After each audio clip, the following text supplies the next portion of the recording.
好，歡迎咁多位翻到嚟呢個 channel 啦。咁咧，我哋今日咧第一個文學會同大家講嘅內容就係兼加。兼加咧係28篇入邊最簡單，亦都係最容易去讀嘅文章。不過就係基於佢容易啦，咁你要留意翻，當佢真係出兼加嘅時候，佢嘅課外篇章，佢所問嘅問題係簡單定係容易？呢一個係好重點要記住，所以唔好見到詩經就即刻撲埋去，或者係即刻去入去做，因為咧好容易機會你會服咗嘅，因為佢有啲文係難嘅，有啲題目有啲可能佢課外篇章係長嘅、難嘅、容易解錯嘅，都有機會出。OK，因為佢要平衡翻拉翻勻嗰4條題目嘅難易程度，佢要分高低嘛。OK， 嗱唔講咁多廢話，我直接落去啦。嗱，基於詩經咧，佢可以出嘅課外篇章可能會好難啦，咁所以我會好長講佢一啲嘅基礎知識以及佢一啲嘅內容，而去到兼加嘅時候可能會好快咁飛過，因為兼加嚟講咧，其實自己讀咧都應該識好多噶啦，基本上 OK。咁我哋唔嘥時間，直接開始咯噃，睇一睇兼加。兼加係中國嘅第一部嘅一部詩經總集啦。OK， 係一個詩經嘅總集，佢係收納咗由西周初期去到春秋中期500幾年嘅文章。OK， 流傳落嚟嘅詩歌咧係有305篇，所以我哋就叫佢做詩300。而呢一個作者大多唔可以學考核啦。咁點解呢？最主要原因就係因為咧，我哋全部嘅有咧農民啦、士兵啦、婦女啦、士大夫等等，即係佢嘅作者群多。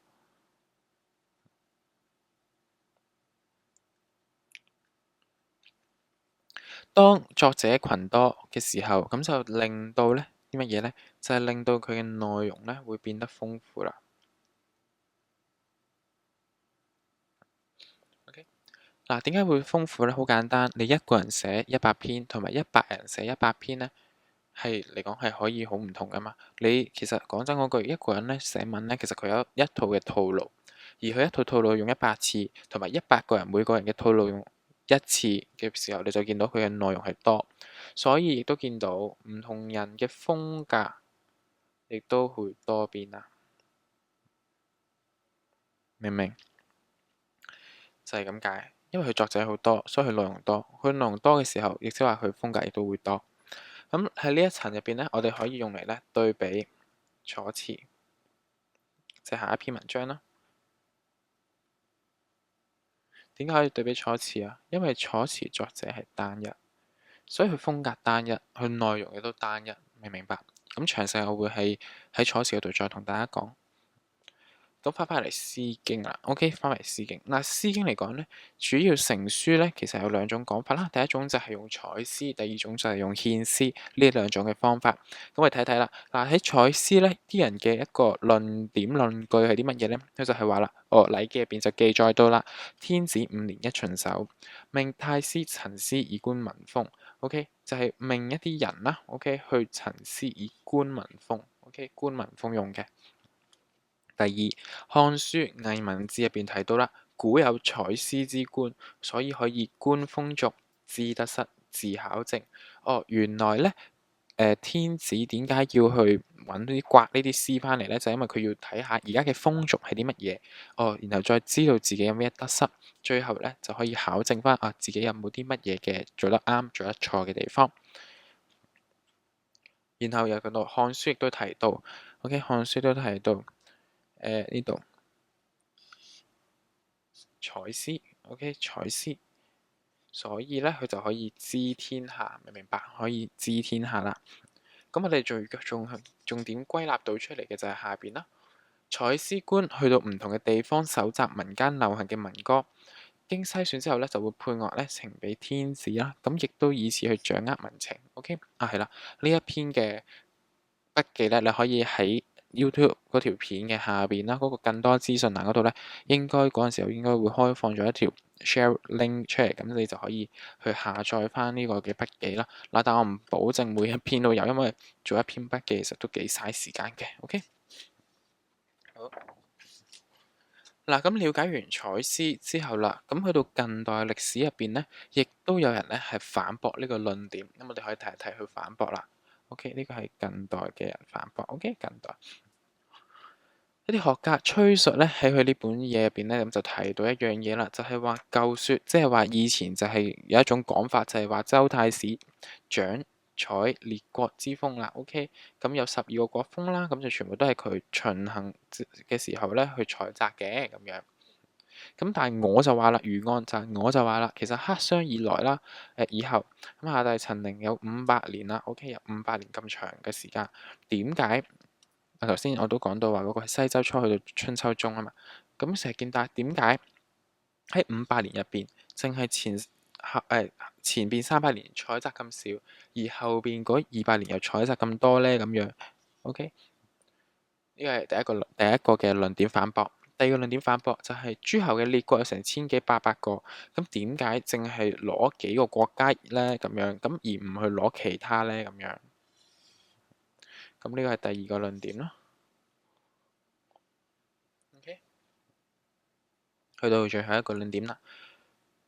東遷之後嘅詩係居其大半嘅，即係後邊嗰200年啦。咁呢度唔再 highlight 啦。咁佢然後另外就係話到春秋呢本書入邊，佢提到嘅嘢有好多，就係點解唔提有採絲之事呢？OK，點解唔提呢樣嘢呢？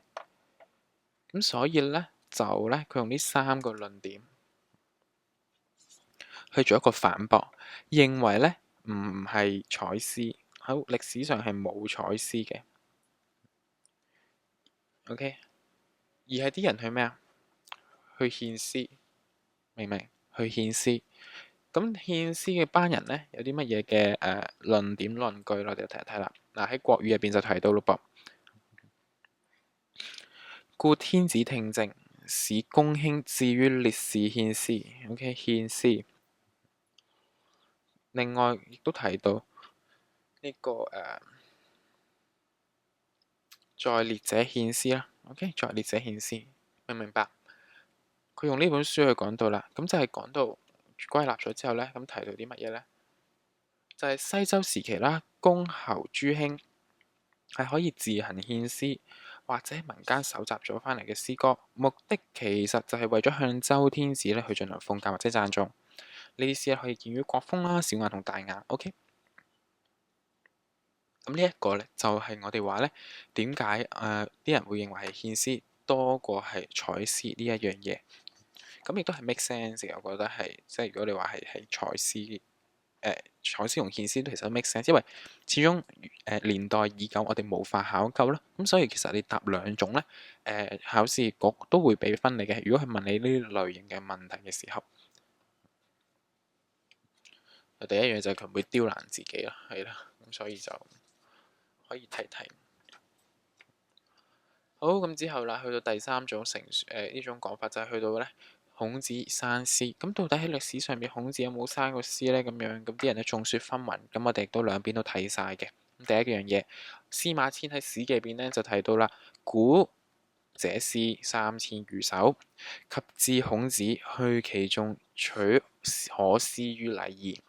OK，咁咧最後就係305篇。OK，咁就全部都係配樂，咁就去合音，跟住就去嚟做詩歌。OK。咁另外一種講法，班固喺《漢書》入邊呢，另外一種講法就係話孔子純取周詩。OK，又係開係305篇。OK，305篇。嗱，去到呢一度咁就留意翻啦，到底係咪真係孔子生絲啊？咁亦都有一啲人又吹述，又係吹述呢條友頭先嗰個人啦，就有講到咯喎。國風除咗呢2篇之外呢，其他都係衰細之音，小雅大半屬於算幼之勢，而往以前寥寥無幾。如果每君皆有絲，孔子不應盡刪其成，而獨存其衰。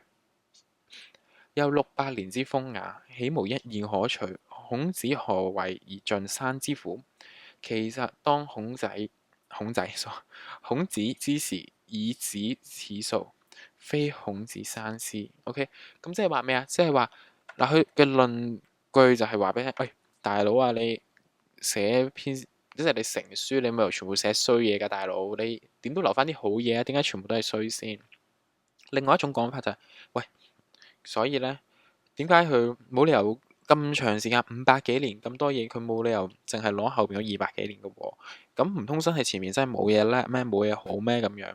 咁所以呢，佢嘅提出嘅論點就係、其實到嗰陣時候只係剩翻咁多，剩翻咁多，而唔係話佢係去刪詩，而係孔子拎到嗰本嘢嘅時候，其實已經得翻咁多。OK，就係咁簡單，明唔明白？嗱，兩種講法一樣，考試局接受。OK，兩種講法考試局接受。你話孔子有刪詩也好，孔子冇刪詩都好，都係接受嘅。咁睇翻當年嘅題目係問你啲乜嘢？OK，咁亦都答翻一種最容易攞分嘅方法嘅啫。好，咁我哋正式落去我哋嘅《詩經》嘅部分啦。OK，《詩經》嘅部分詩六義，其實前面都係《詩經》嘅部分，只不過佢係一啲背景資料。好，你哋呢度詩六義，周禮入邊提到。太師教六詩，曰風，曰賦，曰比，曰慶，曰雅，曰頌。嗱，但係我哋唔用呢種方法。好多坊間教科書都唔用呢種講法，因為佢如果係咁樣好難教啊，明唔明白？將佢統一，全部大家平等嘅時候咧，就好難教。所以我哋用無詩序嘅講法。無詩序嘅講法係咩呢？就係風雅頌者，詩篇之義體；賦比慶者，詩文之義詞義。即係乜嘢？斬開佢咯。OK，兩種講法。OK，即係兩種嘅唔同嘢嚟嘅。其實佢哋。喂，唔明你噏乜喎？唔緊要，睇落去。賦比慶是詩之所用，風雅頌是詩之所形。呢度應該係逗，應該係句號。即係乜嘢呢？即係話俾你聽，賦比慶係佢哋攞嚟用嘅嘢，風雅頌就係佢作完之後變成嘅嘢。即係乜嘢？即係用翻我哋而家嘅手法，就係呢個就係手法，呢個就係文體。OK，手法同文體，明唔明？咁又下咩叫文體呢？咁樣咁好簡單，睇一睇。風包含15國風咧，所以就有160篇。咁呢，因為佢呢係嚟自唔同嘅國、唔同嘅諸侯國，所以帶有地方色彩，唔同地方嘅色彩啦，明唔明白？而呢啲地方色彩點樣睇到係地方色彩啊？就係記錄咗百姓生活，咁樣去記，知唔知道？咁樣去記。而呢，我哋呢成日都講風呢個字呢，喺古字嚟講呢，可以用代表住係風俗啦，亦都呢可以代表係諷刺嘅。Okay? 明唔明白？好，另外亦都有種講法，就係用嚟教化。睇翻嗰篇嘢，我嚟做乜嘢？當一個君主係向下班百姓嘅時候，咁樣呢個就係教化。我寫翻1、2、3啦，1、2、3，咁呢個屬於教化。如果係下去上嘅時候，咁就會係諷刺。明白？OK，明唔明？如果佢淨係記錄百姓生活，咁佢就係風俗。OK，就係咁簡單呢一點。如果冇問題嘅時候，繼續睇落去。雅，雅係朝廷之音啦，產生於西周嘅音樂，一般係士大夫嘅詩。咁呢，佢可以分為大雅31篇、小雅74篇咁樣。嗱，咁你話呢個重唔重要呢？咁樣，咁我自己就覺得呢，其實喺雅啦同埋頌嚟講呢，頌就係宗廟之音，係頌就係宗廟之音啦。嗱，我自己嚟講呢，就覺得其實好難嘅呢兩個。咁我亦都唔建議啦。如果譬如你見到啲出版社一啲練習，你見到我出咗呢兩樣嘢喎，咁樣咁其實可以唔使做。點解？其實因為雅嚟講呢，你好難話去出題嘅，因為佢係一啲朝廷嘅音樂。OK，朝廷嘅音樂，佢唔可以話係諷刺君主，一定唔可以諷刺君主啊。咁識得分讚頌啫，咁考你嚟做咩？係咪？咁另外頌更加唔使宗廟音樂拜神用嘅。OK，佢問你問到啲咩呢？冇嘢問到，明唔明白？咁所以我哋就話係有呢幾種。不過你要記住就係大雅有31篇啦，咁小雅可能有74篇，以及呢就係頌呢有40篇，同埋可以分為呢幾種啦。OK，咁點解會咁樣講？咁最主要就係因為呢，佢可能會俾填表你問㗎。OK，你哋見過㗎啦，文學考試入邊會有填窿窿、填格仔，咁可能會咪俾你填翻啲格仔，咁1分、1分、1分，咁呢度都3分㗎啦。OK，咁加埋前面都4分。明唔明白？4分㗎啦，可能加埋呢度地方色彩、朝廷之音、宗廟之音3樣嘢，咁樣加埋呢7分，明唔明白？可以咁樣出嘅。佢唔一定出課外篇章，但係佢可以攞嚟出表格，明唔明白？冇問題，繼續呢度去到佢嘅後邊三樣嘢表現手法。賦比興，賦就係賦者，賦情其事而直言者也。直言者，比以比物彼此物，比物彼此物。興先言他物，以引起所詠之詞也。咁究竟講咩呢？咁樣咁下邊可以抄一抄。賦呢，其實根據翻最簡單嘅方法，就係直接描寫。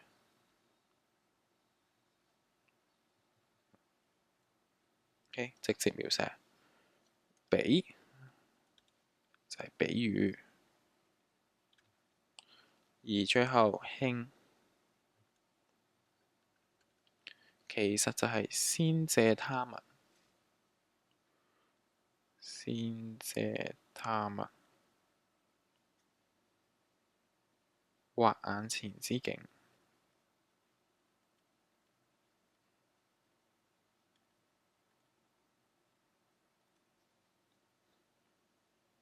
起頭，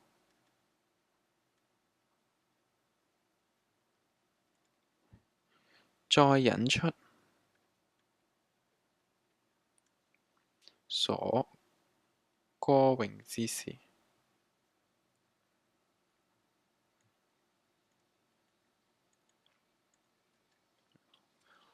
咁好簡單啦。咁賦就係解俾你聽，直接描寫；比就係打比喻；興就係原來佢係講咗一啲他物，或者講一啲景象、景物入題。起頭再引起佢要講嘅主題。OK，明唔明？好簡單。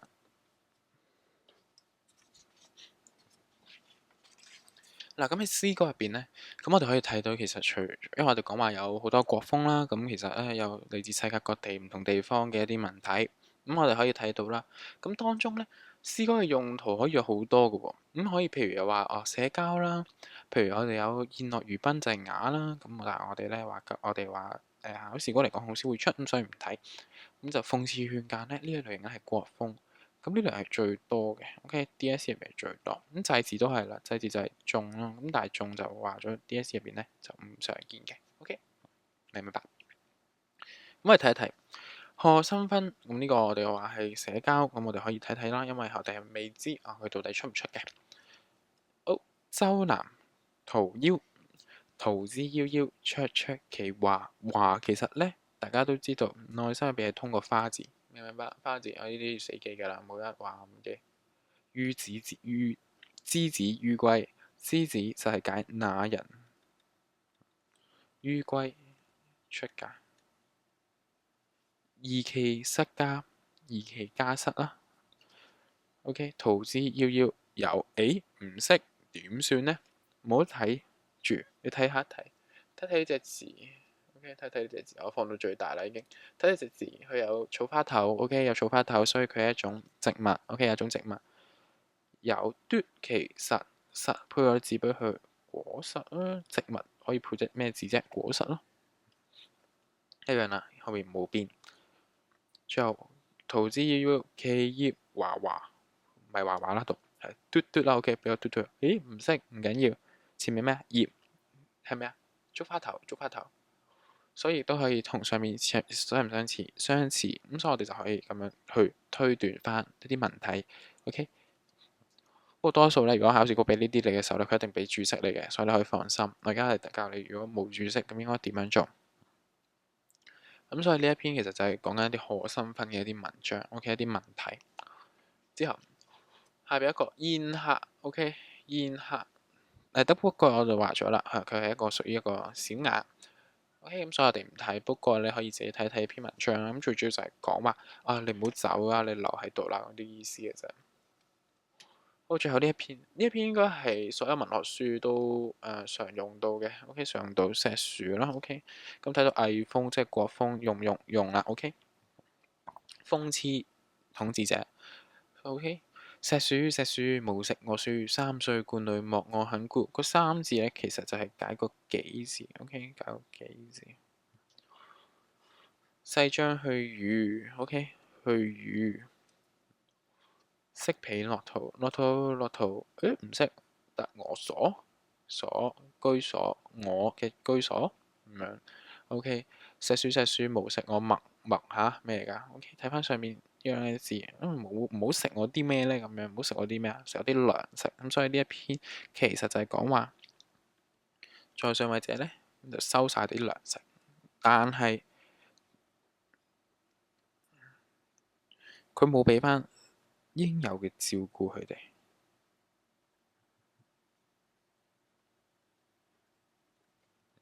OK，冇俾翻應有嘅照顧。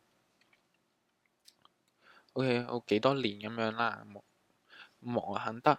OK，細將去魚，即係就嚟離開你噶啦，我就去一個落土落國落國邊度呢？咁樣就係咁嘅意思。OK，嗱，《詩經》點解容易解呢？其實最主要原因就係因為佢係屬於重章疊句，重章疊句即係話佢只會換幾隻字。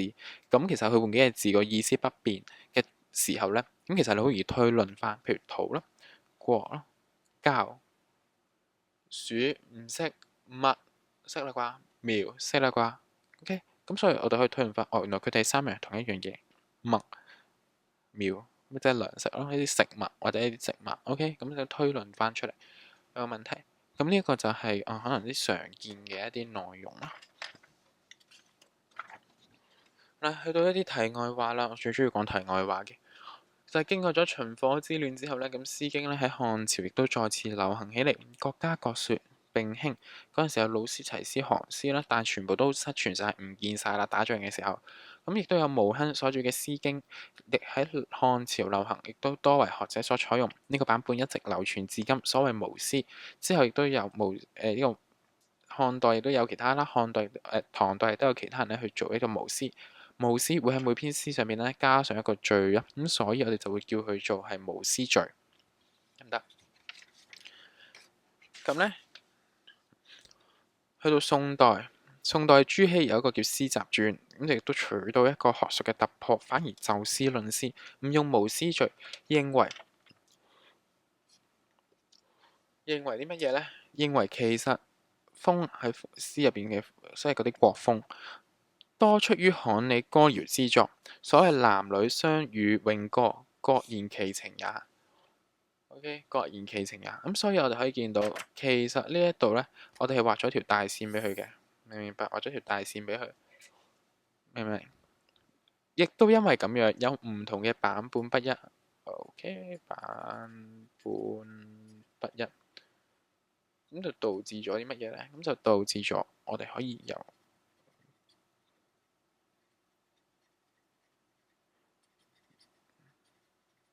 解讀多樣。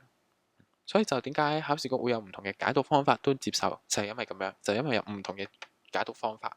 OK，好，題外話講完，講翻喺度，咁綜合翻啦。OK，咁詩經教晒，詩經有啲乜嘢重點？你哋同學，你哋要記得嘅呢？第一，佢係有現實主義喺當中。點解？因為記錄百姓生活，OK，因為記錄百姓生活，或者係諷刺在上位者。OK，語言樸素啊。點解語言會樸素呢？喂，大佬記唔記得作者群有邊班？百姓、士兵，佢哋會唔會知識水平高唔高先？第一樣嘢你要諗呢樣嘢。知識水平唔高嘅話，咁佢哋點樣識得用好多好浪漫嘅技巧，嗰啲好華麗嘅修辭、華麗嘅句式？呢啲全部唔會有嘅。咁所以呢，就會係語言樸素。另外，賦比興呢，呢啲一定要記㗎啦。賦比興。OK，另外就係重章疊句。重章疊句，呢啲呢，就係一啲我哋話係詩嘅特色，詩經嘅特色，後料嗰啲字。OK，冇問題嘅時候呢，咁我哋呢下一條片就直接落去呢一個嘅兼假。